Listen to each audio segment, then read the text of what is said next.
লাথি যখন সন্তান মারলো, মায়ের ডিম্বের 52টা পর্দা ফুটে গেল। বলেন আল্লাহু আকবার। মায়ের তখন এমন একটি পিপাসা লাগে রে, তিরমিজি শরীফের হাদিস, আল্লাহ রাসূল সাল্লাল্লাহু আলাইহি ওয়াসাল্লাম বলেছেন, তখন তার এত পিপাসা লাগে ওই মায়ের, পৃথিবীর বুকে যখন পানি আছে রে, সমুদ্রের পানিগুলো জমিয়ে এনে মাকে খাওয়ানো হয়, এরপরেও কখনো ওই মায়ের পিপাসা নিবারণ হবে না। বলুন আল্লাহু আকবার। ওসব ভাইরা আল্লাহর গোলাম, কোন মা বাবার সাথে খারাপ ব্যবহার করেন, কাকে গালি দেন, বইয়ে যখন মাকে দেখতে পারেন না, ভালো করে দেখেন। আপনাকে আমাকে আনতে মা কত কষ্ট করেছে, কত আত্মত্যাগ করেছে, শুধু মাই করেনি, বাবাও করেছেন।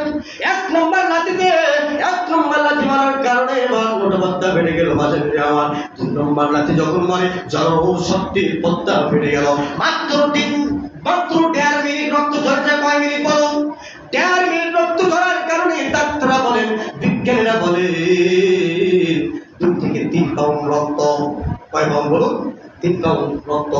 এবং হিসাব দিলে যে 2.5 কেজির মতো রক্ত ঝরে 1.5 মিনিটে। আপনি একটা জিনিস লক্ষ্য করে দেখেন, আপনার যদি একটি হাত কেটে যায়, যদি 1 পা রক্ত পড়ে, রক্তর কত দাম আপনার মায়ের সাথে, আপনার মায়ের সাক্ষাতে, মায়ের চোখের সামনে যদি 1 পা রক্ত পড়ে, আপনার মা কিন্তু অস্থির হয়ে যাবে, বেহুশ হয়ে যাবে। বলুন ঠিক কিনা? সেই মায়া তো কষ্ট করে আমাদেরকে দুনিয়ার মধ্যে নিয়ে এসেছেন।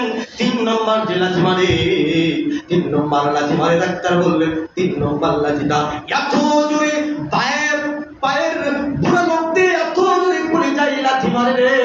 এই লাথি মারার সঙ্গে সঙ্গে পড়ে যা, ভালো করে বুঝবেন, 2টি জায়গায় হলো